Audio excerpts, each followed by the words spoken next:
Hello guys, educational activity हम में आपका पुनः स्वागत है।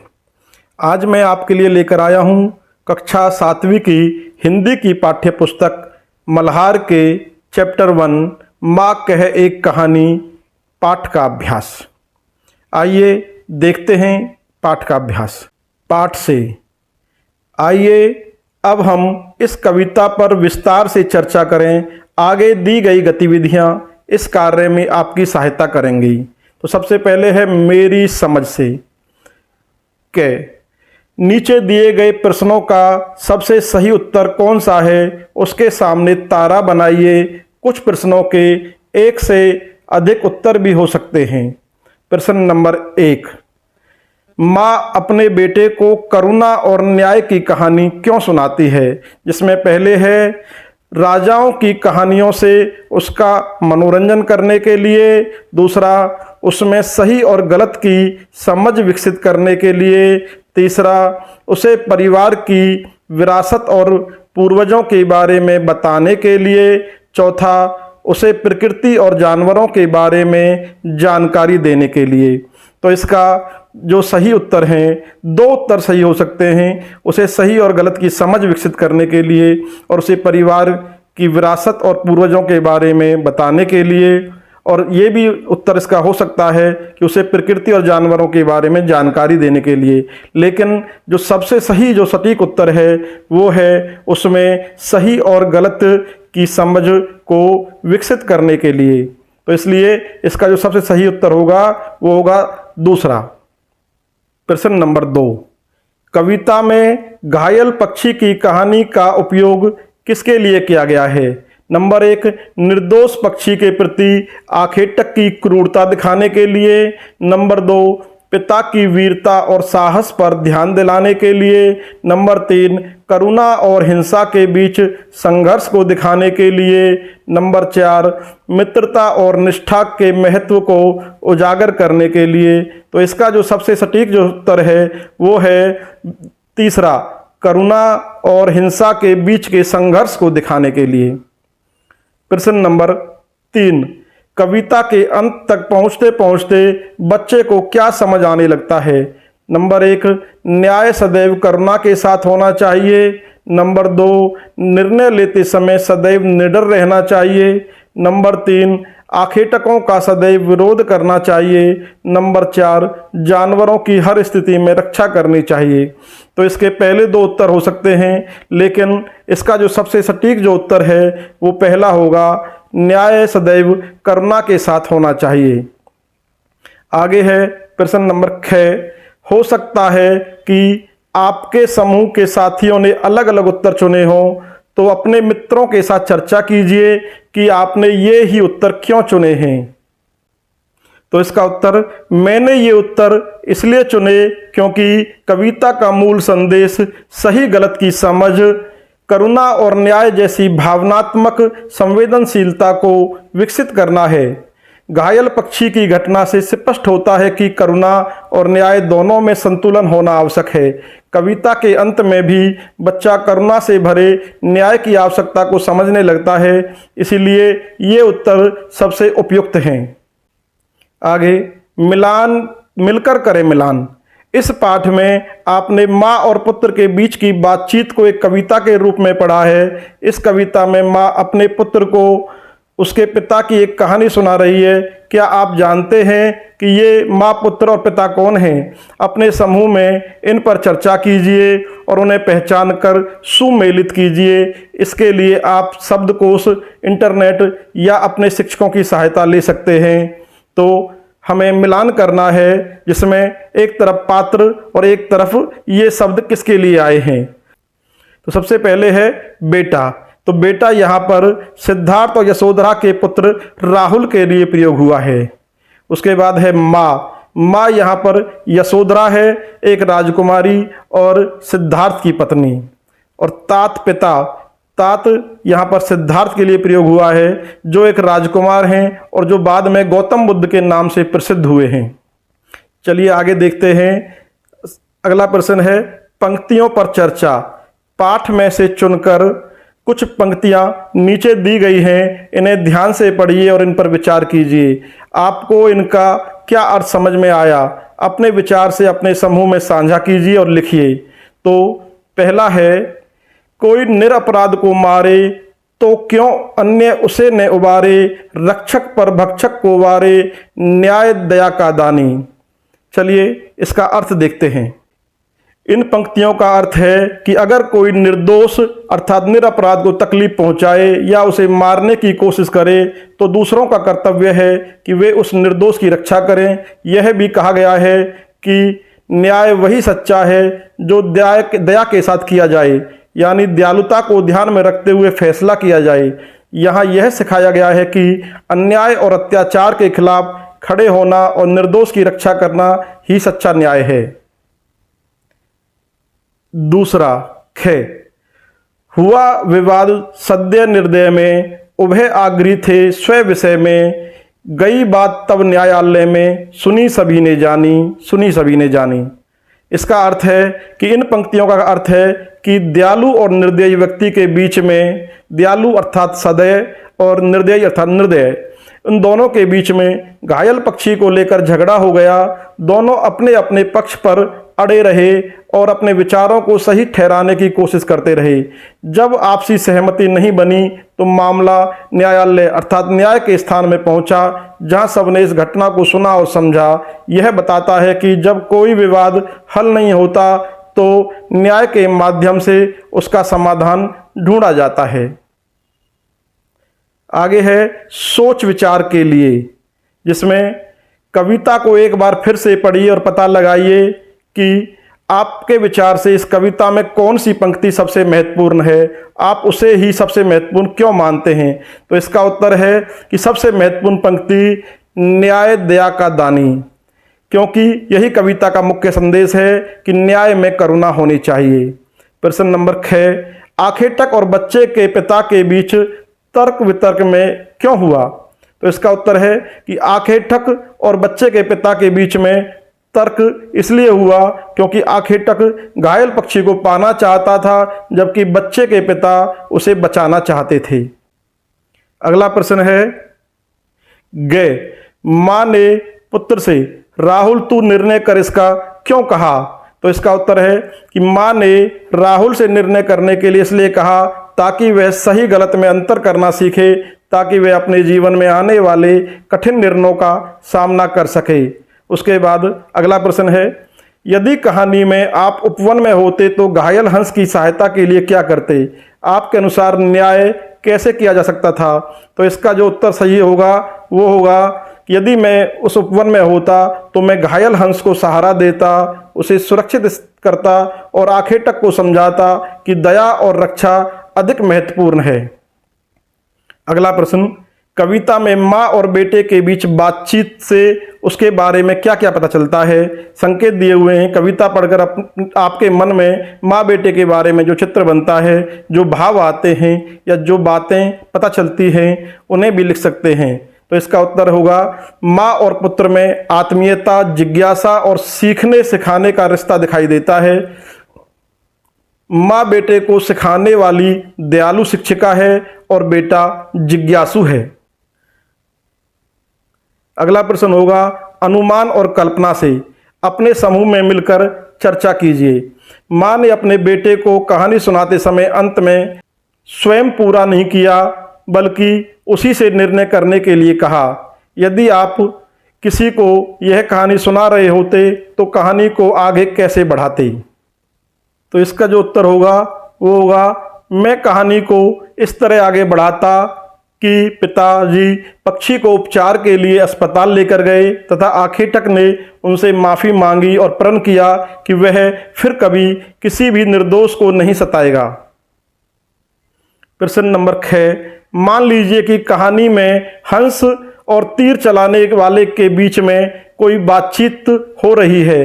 कल्पना से बताइए कि जब उसने हंस को तीर से घायल किया तो उसमें और हंस में क्या बातचीत हुई होगी, उन्होंने एक दूसरे को क्या क्या तर्क दिए होंगे। चलिए उत्तर देखते हैं। उत्तर होगा, हंस ने कहा होगा कि मैंने तुम्हारा क्या बिगाड़ा है। तो आखेटक, मुझे शिकार में मज़ा आता है, तो हंस, क्या मनोरंजन के लिए किसी निर्दोष को मारना सही है? इस तरह हंस सभी प्राणियों के जीने के अधिकार का तर्क देता है और शिकारी शिकार करने का। प्रश्न नंबर ग, मान लीजिए कि माँ ने जो कहानी सुनाई है आप भी उसके एक पात्र हैं। आप कौन सा पात्र बनना चाहेंगे और क्यों?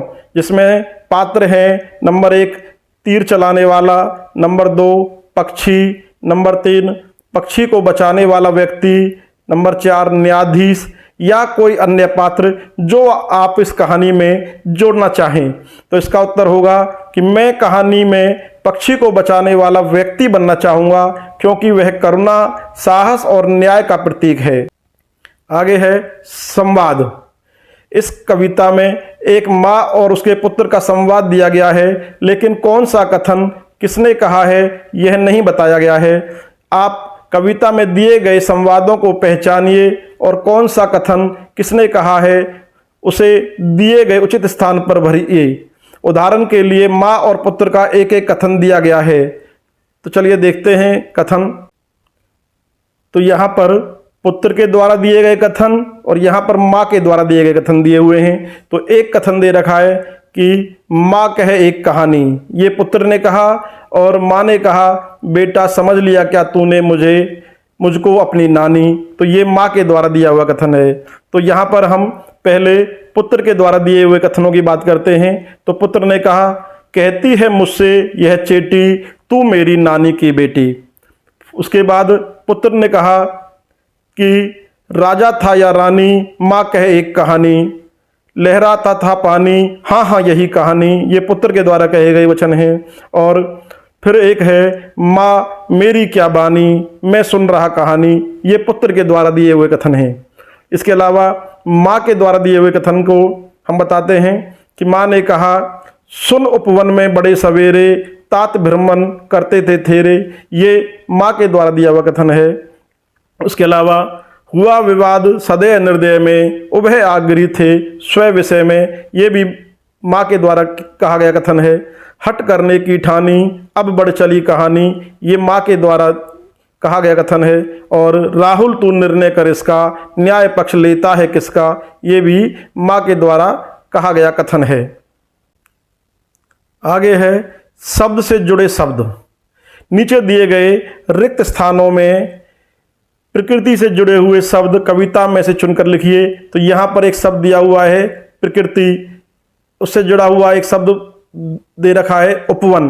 तो हमें उससे जुड़े हुए शब्द यहाँ पर छांट कर लिखने हैं। तो चलिए देखते हैं वो शब्द कौन कौन से हो सकते हैं। तो यहाँ पर मैंने कुछ शब्द लिखे हैं, जैसे कि सुरभि, फूल, झोंके, हवा के झोंके, खग यानी पक्षी, हिमबिंदु और पानी। ये सभी जो शब्द हैं ये प्रकृति से जुड़े हुए शब्द हैं। आगे है पंक्ति से पंक्ति, अर्थात नीचे स्तंभ 1 और स्तंभ 2 में कुछ पंक्तियां दी गई हैं, मिलती जुलती पंक्तियों को रेखा खींचकर मिलाइए। तो यहाँ पर 2 स्तंभ दिए गए हैं, स्तंभ 1 और स्तंभ 2, इनको हमें आपस में मिलान करना है। तो चलिए देखते हैं। स्तंभ 1 में पहला वाक्य, कहती है मुझसे यह चेटी, इसको हम 7 नंबर से मिलाएंगे कि यह सेविका मुझसे यह कहती है। दूसरा है, तू है हटी मानधन मेरे, इसको हम 9 नंबर से मिलाएंगे, हे पुत्र तू बहुत हट करता है। तीसरा है, झलमल कर हिमबिंदु झिले थे, इसको हम 5 नंबर से मिलाएंगे कि हिमकन ओस की बूंदें झिलमिला रही थीं। अगला है, गिरा बिद्ध होकर खरसर से, इसको चौथे वाक्य को हम 8 नंबर से मिलाएंगे कि तेज धार वाले तीर से घायल होकर गिर गया। उसके बाद हुआ विवाद सद्य निर्दय में, तो इसका हम 3 नंबर से मिलाएंगे कि दयालु और निर्दयी व्यक्ति में झगड़ा हो गया। अगला है छठा, कह दे निर्भय जय हो किसका, तो इसको हम मिलाएंगे कि दूसरे नंबर से कि तू बिना डर के कह दे कि जीत किसकी होनी चाहिए। अगला है 7वां वाक्य, तूने गुनी कहानी, इसको हम 6 नंबर से मिलाएंगे कि तूने कहानी को समझ लिया है। अगला है 8वां, उभय आग्रही थे स्व विषय में। इसको पहले वाक्य से मिलाएंगे, पहले नंबर से, कि वे दोनों अपनी अपनी बात पर अड़े रहे। 9वां सेंटेंस है, तब उसने जो था खग पक्षी हट करने की ठानी। इसको हम 10 नंबर से मिलाएंगे कि तब उस तीर चलाने वाले ने हट करने का निश्चय किया। और 10वां वाक्य, रक्षक पर भक्षक को वारे न्याय दया का दानी। इसको हम 4 नंबर से मिलाएंगे कि न्याय में दया सम्मिलित होती है, न्याय मारने वाले के स्थान पर बचाने वाले का पक्ष लेता है। तो इस प्रकार हम इन दोनों स्तंभों का मिलान करेंगे। आगे है कविता की रचना। राजा था या रानी, राजा था या रानी, माँ कहे एक कहानी। इन पंक्तियों पर ध्यान दीजिए। इन पंक्तियों की तरह इस पूरी कविता में अनेक स्थानों पर कुछ पंक्तियाँ 2 बार आई हैं। इस कारण कविता में पाठक को माँ बेटे की बातचीत और अच्छी तरह समझ में आ जाती है। इससे कविता के सौंदर्य में वृद्धि होती है। आप ध्यान देंगे, जो इस कविता में आपको ऐसी अनेक विशेषताएं दिखाई देंगी, जैसे कविता में माँ बेटे का संवाद दिया गया है, उसे संवादात्मक शैली कहते हैं। प्रकृति और कार्यों आदि का वर्णन किया गया है, जिसे वर्णनात्मक शैली कहते हैं। तो इस पर आधारित प्रश्न नंबर के, इस कविता को एक बार पुनः पढ़िए और अपने समूह में मिलकर इस कविता की विशेषताओं की सूची बनाइए। अपनी बनाई समूह की सूची को कक्षा में सबके साथ साझा कीजिए। तो इसके लिए जो विशेषताएं हो सकती हैं, नंबर 1, संवादात्मक शैली, माँ बेटे के बीच बातचीत। नंबर 2, वर्णनात्मक शैली, प्रकृति का वर्णन। नंबर 3, लय और तुकबंदी का वर्णन। नंबर 4, पुनरावृत्ति, कुछ पंक्तियों को 2 बार दोहराना। नंबर 5, सरल और सहज वाक्य। और नंबर 6, प्रश्न उत्तर शैली। इस प्रकार में से कुछ विशेषताएं छांट कर यहाँ लिखी गई हैं। आप भी इनके अलावा और भी विशेषताएं बता सकते हैं। प्रश्न नंबर 6, नीचे इस कविता की कुछ विशेषताएं और वे पंक्तियां दी गई हैं जिनमें ये विशेषताएं दिखाई देती हैं। तो विशेषताओं का सही पंक्तियों से मिलान कीजिए। आप कविता की पंक्तियों में एक से अधिक विशेषताएं भी ढूंढ सकते हैं। तो यहाँ पर कुछ कविता की विशेषताएं और कविता की पंक्तियां दी गई हैं, हमें उनको मिलान करना है।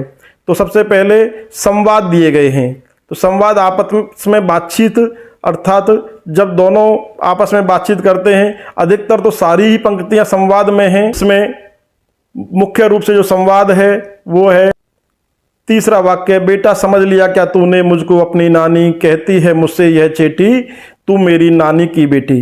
तो ये जो है पूरी तरह से संवाद का वाक्य है। पंक्ति के अंतिम शब्दों की ध्वनि आपस में मिलती जुलती है। तो ऐसी जो बताएं कि जो आपस में मिलती जुलती हो, इसमें ये भी आपस में मिलती है कि चेटी और बेटी। इसके अलावा इससे ये भी हम जोड़ सकते हैं, तू है हटी मानधन मेरे, सुन उपवन में बड़े सवेरे। इसके आगे चलते हैं, कुछ शब्द 2 बार साथ साथ आए हैं। तो ऐसे शब्द बताने हैं जो 2 बार साथ साथ प्रयोग हुए हैं। तो इसके लिए वर्ण वर्ण के फूल खिले थे, इसमें वर्ण वर्ण शब्द यहाँ पर 2 बार प्रयोग हुआ है। आगे है, कुछ विपरीत अर्थक शब्द साथ आए हैं, तो उल्टे शब्द। तो इसमें हम इसको मिला सकते हैं, सदय निर्दय, सदय माने दयालु, निर्दय माने निर्दयी। और इसके अलावा इसमें कोमल कठिन, दोनों भी विपरीत अर्थक शब्द हैं। अगला है, प्रकृति का वर्णन किया गया है। ऐसी कौन से वाक्य हैं जिसमें प्रकृति का वर्णन किया गया है? तो यहाँ पर प्रकृति से जुड़े हुए शब्द, सुन उपवन में बड़े सवेरे, ये भी प्रकृति से जुड़ा हुआ शब्द है। और हुई पक्ष की हानि, ये भी प्रकृति से जुड़ा हुआ शब्द है। एक ही वर्ण से शुरू होने वाले एक से अधिक शब्द एक ही पंक्ति में आए हैं। ऐसे वर्ण जो एक ही वर्ण से शुरू हुए हैं और उसमें एक से अधिक बार उनका प्रयोग हुआ है, तो इसमें हम इसको छठे वाक्य को इससे मिला सकते हैं कि यहाँ पर वर्ण शब्द है वो 2 बार प्रयोग हुआ है। इसके अलावा इसमें हम तीसरे को भी मिला सकते हैं, इसमें नानी शब्द 2 बार प्रयोग हुआ है। तो इस प्रकार हम इन विशेषताओं और पंक्तियों का मिलान करेंगे। आगे है, रूप बदलकर। सुन उपवन में बड़े सवेरे तात भ्रमण करते थे थेरे। कविता में इन पंक्तियों को निम्न प्रकार से बदल कर लिखा जा सकता है कि सुनो, आपके पिता एक उपवन में बड़े सवेरे भ्रमण किया करते थे। अब आप भी पाठ से किसी एक पद को अनुच्छेद में लिखिए। तो ये प्रश्न आपको स्वयं करना है। किसी भी पंक्ति को आपको गद्य के रूप में सिंपल अर्थ बनाकर उसी प्रकार लिखना है। आगे है कविता में विराम चिन्ह। माँ कह एक कहानी। इस कविता में आपको अनेक विराम चिन्ह दिखाई दे रहे हैं। अल्प विराम, कोमा, पूर्ण विराम, फुल स्टॉप, उद्धरण चिन्ह यानी कि इन्वर्टेड कोमा। इस कविता में विराम चिन्हों का बहुत अच्छा प्रयोग किया गया है। विराम चिन्ह इस कविता में अनेक कार्य कर रहे हैं, जैसे यह बताना कि कविता पाठ करते समय कहाँ थोड़ा रुकना है, कहाँ अधिक रुकना है, क्योंकि जहाँ थोड़ा रुकते हैं वहाँ हम कोमा का प्रयोग करते हैं और जहाँ अधिक रुकते हैं वहाँ हम पूर्ण विराम का प्रयोग करते हैं। कौन सी पंक्ति किसने कही है, पुत्र ने या माँ ने। किसी की बात को दिखाने के लिए हम इन्वर्टेड कोमा यानी कि उद्धरण चिन्ह का प्रयोग करते हैं। कहाँ प्रश्न पूछा गया है, प्रश्न पूछने के लिए प्रश्नवाचक चिन्ह का प्रयोग करते हैं। और कौन सी बात आश्चर्य से बोली गई है, तो आश्चर्यजनक बात को हम विस्मयादि बोधक चिन्ह लगाकर हम प्रयोग करते हैं। नीचे कविता का एक अंश बिना विराम चिन्हों के दिया गया है, उसमें उपयुक्त स्थानों पर विराम चिन्ह लगाइए। तो इसमें एक कविता के कुछ वाक्य दिए हुए हैं, जिसमें है राहुल तू निर्णय कर इसका, न्याय पक्ष लेता है किसका।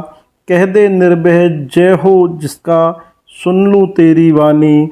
माँ मेरी क्या वाणी, मैं सुन रहा कहानी। कोई निरपराध को मारे, तो क्यों अन्य उसे न उबारे। रक्षक पर भक्षक को वारे, न्याय दया का दानी, न्याय दया का दानी। तूने गुनी कहानी। इस वाक्य में आपको विराम चिन्ह लगाने हैं। तो आइए देखते हैं विराम चिन्ह। वैसे तो इसमें आपको स्वयं विराम चिन्ह लगाने हैं, लेकिन मैंने कुछ विराम चिन्ह यहाँ पर लगाकर आपको दिखाए हैं। जैसे कि सबसे पहले, क्योंकि ये संवाद है, तो माँ ने कहा है कि राहुल तू निर्णय कर इसका, न्याय पक्ष लेता है किसका। तो यहाँ पर सबसे पहले इन्वर्टेड कोमा यानी उद्धरण चिन्ह का प्रयोग किया है। और प्रश्न पूछा गया है कि न्याय पक्ष लेता है किसका, तो मैंने यहाँ पर प्रश्नवाचक शब्द चिन्ह लगाया है। और राहुल के बाद मैंने अल्प विराम लगाया है, थोड़ी देर रुकने के लिए कोमा का प्रयोग किया है। फिर कह दे निर्भय जय हो जिसका, सुन लूँ तेरी वाणी। इतना जो है माँ ने कहा है, तो यहाँ पर पूर्ण विराम लगा के इन्वर्टेड कोमा बंद कर दिया है। फिर राहुल ने जवाब दिया, तो राहुल की बात को भी इन्वर्टेड कोमा में बंद किया है। माँ मेरी क्या बानी, मैं सुन रहा कहानी। तो यहाँ से राहुल की बात शुरू होती है, तो मैंने यहाँ पर राहुल की बात को भी इन्वर्टेड कोमा में बंद किया है। माँ मेरी क्या बानी, मैं सुन रहा कहानी। तो इन पर मैंने पूर्ण विराम लगाए हैं। कोई निरपराध को मारे, कोमा, तो क्यों अन्य उसे न उबारे। तो यहाँ पर इस वाक्य के बाद प्रश्नवाचक चिन्ह का प्रयोग किया है। रक्षक पग भक्षक को वारे, कोमा, न्याय दया का दानी। तो यहाँ पर पूर्ण विराम और इन्वर्टेड कोमा बंद होगा। उसके बाद अगला जो वाक्य है वो माँ के द्वारा कहा गया है कि न्याय दया का दानी, तूने गुनी कहानी।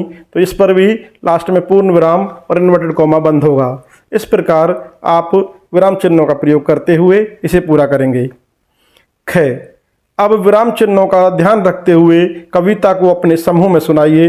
तो आपको कविता को अपने साथियों को सुनाना है। आप चाहें तो इसको कंठस्थ करके भी सुना सकते हैं। अगर आप कंठस्थ नहीं कर पाते हैं तो इसको देख कर सुनाइए। अगला प्रश्न है पाठ से आगे। तो इसमें आपकी बात। सुन उपवन में बड़े सवेरे तात भ्रमण करते थे तेरे। यहाँ आप या आपके परिजन भ्रमण के लिए कहाँ कहाँ जाते हैं और क्यों।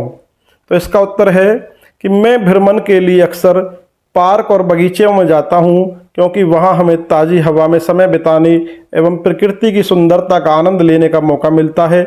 इससे हमारा मन शांत होता है, हम तरोताज़गी महसूस करते हैं। अगला प्रश्न है, इस पाठ में एक माँ अपने पुत्र को कहानी सुना रही है। आप किस किस से कहानी सुनते थे या थे। आप किसको और कौन सी कहानी सुनाते हैं। तो मैं बचपन में अपनी दादी और माँ से कहानियाँ सुनता था, वे मुझे परियों की, राजा रानियों की और जानवरों की कहानी सुनाती थी। मुझे पंचतंत्र और हितोपदेश की कहानियाँ बहुत पसंद थीं, जिनमें नैतिक शिक्षाएं होती थीं। अगला प्रश्न, माँ ने कहानी सुनाने के बीच में एक प्रश्न पूछ लिया था। क्या कहानी सुनाने के बीच में प्रश्न पूछना सही है और क्यों? तो मेरे विचार से कहानी के बीच में प्रश्न पूछना बिल्कुल सही है, क्योंकि इससे कहानी सुनने वाला सचेत रहता है और वो कहानी को अच्छी प्रकार सुनकर अपनी सूझबूझ से उस प्रश्न के उत्तर देता है। अगला प्रश्न है, कविता में बालक अपनी माँ से बार बार वही कहानी सुनने की हट करता है। क्या आप भी कभी कोई कहानी बार बार सुनने का मन करता है? अगर हाँ, तो कौन सी कहानी है और क्यों? तो आप अपनी इच्छा के अनुसार बताएंगे कि आपको कौन सी कहानियाँ बहुत पसंद थीं, जैसे राजा रानियों की कहानियाँ अथवा परियों की कहानियाँ। मुझे नैतिक शिक्षा से जुड़ी हुई कहानियाँ अधिक पसंद थीं। पंचतंत्र की और हितोपदेश की कहानियाँ मैं अधिक सुनता था, ताकि वो हमें नैतिकता की सीख देती हैं। अगला है, निर्णय करें, जिसमें राहुल तू निर्णय कर इसका। नीचे कुछ स्थितियां दी गई हैं, बताइए कि इन स्थितियों में आप क्या करेंगे। तो खेलते समय आप देखते हैं कि आपका एक मित्र ने भूल से एक नियम तोड़ा है, तो उसके लिए आप क्या करेंगे? तो ये इसके लिए हमें बताना है कि ऐसी स्थिति आने पर हम क्या करेंगे। तो ऐसी स्थिति आने पर मैं अपने मित्र को उस भूल का एहसास कराऊंगा, उसे बताऊंगा कि नियम तोड़ना अच्छी बात नहीं है। प्रश्न इसमें दूसरा है कि एक सहपाठी को कक्षा में दूसरों के द्वारा चिढ़ाया जाता है, तो ऐसी स्थिति में आप क्या करेंगे? तो ऐसी स्थिति में मैं दूसरे छात्रों को समझाऊंगा कि किसी के साथ ऐसा करना ठीक नहीं है, और जिस कारण से या जिस गलती के कारण उस सहपाठी को चिढ़ाया जा रहा है, मैं उसको भी दूर करवाने का प्रयास करूंगा।